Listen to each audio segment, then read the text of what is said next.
Powered by the Montana Television Network. This is the 5:30 News on Q2, Montana's news leader. Good evening and thanks for joining us tonight. I'm Jay Kohn. Janelle is off tonight. A 36-hour manhunt for an armed suspect on the Bozeman Pass ends with the man's arrest. Word about the capture of Shanzi Cole came when the Park County Sheriff's Office posted this picture with the caption, "We got him." MTN's Mallory Peebles tonight shares the tense details of how this long manhunt came to an abrupt end. Around 1 o'clock Tuesday afternoon, the intense manhunt that had over a dozen agencies involved, stretching from Lewis and Clark County to Billings, finally came to an end. Aside from daily trains, people living on Quinn Creek Road enjoy a lot of peace and quiet. That all changed when a massive search effort from the sky and ground kicked off Wednesday, when the Park County Sheriff's Office says Shaughnessy Cole shot at them following an attempted DUI stop. Authorities say they have been on the lookout for Cole for weeks. He's suspected of a home burglary also in this area. A motorcycle stolen and some other stuff. Ended up being a pursuit to Billings, and he evaded officers there in Billings, and we've been looking for him ever since. The search hit a critical moment Thursday afternoon. We got a call from a resident up here. On the phone, she said, "He's at my front door. The guy you're looking for is at my front door." Indeed, it was him. Intensity quickly building upon the situation for law enforcement and the homeowner. First indications are that he was trying to break into the house. She barricaded herself in a room in her house, stayed on the phone with our people. While outside, authorities surrounded the place with officers and 4 canines. They say Cole took off running, but 2 dogs quickly got a hold of him. So we're very happy to have him in custody. No shots were exchanged between our teams and him. Park County Sheriff Scott Hamilton attributes the safe ending to the skilled officers who came here from around the state. We worked very hard to hold our perimeter and to keep him contained in here, and it worked. So I know he felt the pressure. Now that pressure is lifted from neighbors as well. Authorities packing up their command station so life can return to normal on Quinn Creek Road. While the search has ended, this is just the beginning of what's to follow in court. Attempted deliberate homicide is what Cole faces for this incident. Reporting from Bozeman Pass, I'm Mallory Peebles, MTN News. All right, thank you very much, Mallory. When it comes to wind power, Montana still is a relatively small player in the region. But as MTN's Mike Dennison shows us tonight, that's about to change. We take now a closer look at one of the key factors in the power development change, that of transmission.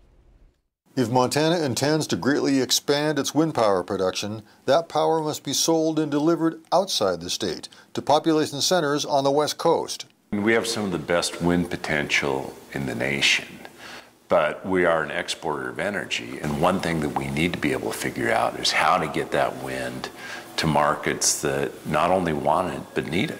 And toward that end, Governor Bullock, the Bonneville Power Administration, utilities, and developers took a hard look at our transmission system and unveiled a plan of action last month.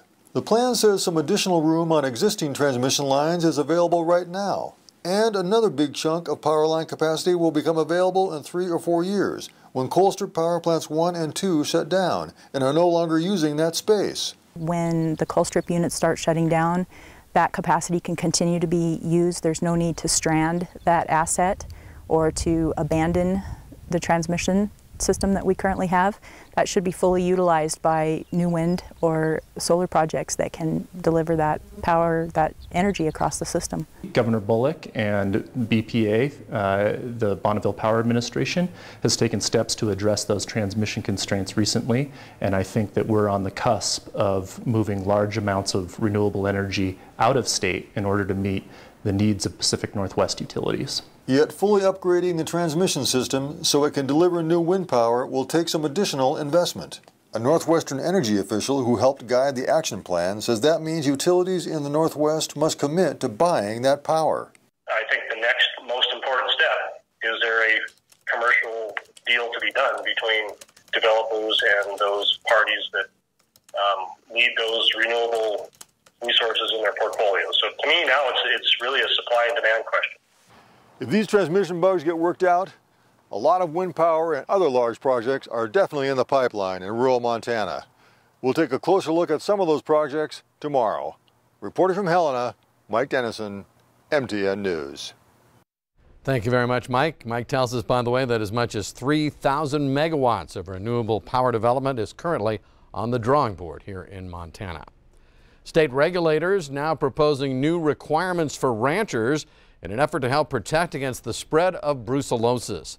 The Montana Department of Livestock has now designated special surveillance areas for brucellosis. Those areas include parts of Gallatin, Park, Madison, and Beaverhead counties. All female cattle in those counties must be vaccinated against the disease, and now the department wants to require vaccinations for cattle in neighboring counties that include Broadwater and Jefferson. Officials say those changes will give them additional ways to prevent brucellosis from spreading. We're not able to surveil the entire boundary every year, and we know that wildlife movement patterns, elk movement patterns may change. And so by having that buffer zone around, should we miss a movement of positive wildlife out of that area, we can hopefully minimize the impact of that because cattle in the surrounding areas will be vaccinated. Public comment on the proposed changes will be accepted by the State Department of Livestock through the 3rd of August. Billings is not immune to the Build-A-Bear craze that today encircled the globe. It all got a start when Build-A-Bear announced plans to host a Pay Your Age Day at its stores worldwide. On the concept, for example, a 4-year-old could get a Build-A-Bear for just $4. Q2's Samantha Harrelson today checked out the crazy scene out at Rimrock Mall. If you give them a good bargain, they will come, and then they'll keep coming, and keep coming. We started at right outside of Herberger's. It took us an hour to get from Herberger's up to the next store, Francesca's. Hundreds of people packed Rimrock Mall, some waiting several hours for a discount on a customizable bear. About an hour and 40 minutes. We said we'd give it 2 hours, and wherever we end up, if we're close, we'll just wait it out. It was only a few hours after opening that mall officials had to cap the line due to the crowd size.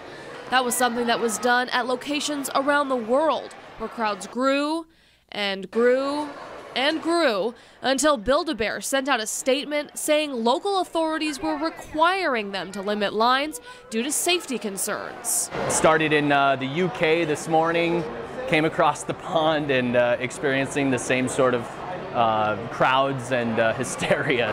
People waiting in line. This is like a Disneyland sort of wait, and trying to make sure everybody comes out of here a happy camper today.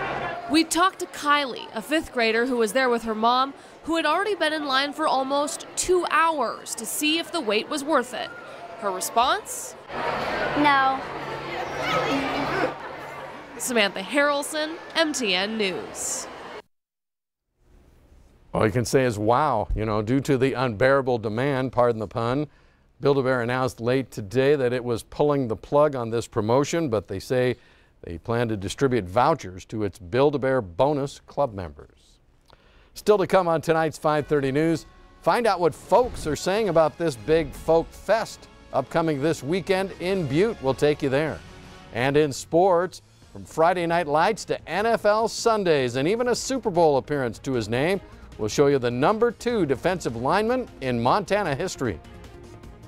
And coming up in weather, it was a pretty nice day today, very comfortable with tomorrow. Things are going to warm up. We'll have your Relay for Life and the rest of your weekend forecast coming up in just a few more minutes. You're watching MTN News with Jay Kohn and Janelle Slade. Storm Tracker weather with Bob McGuire and sports with Scott Green. This is the 5:30 News on Q2, Montana's news leader.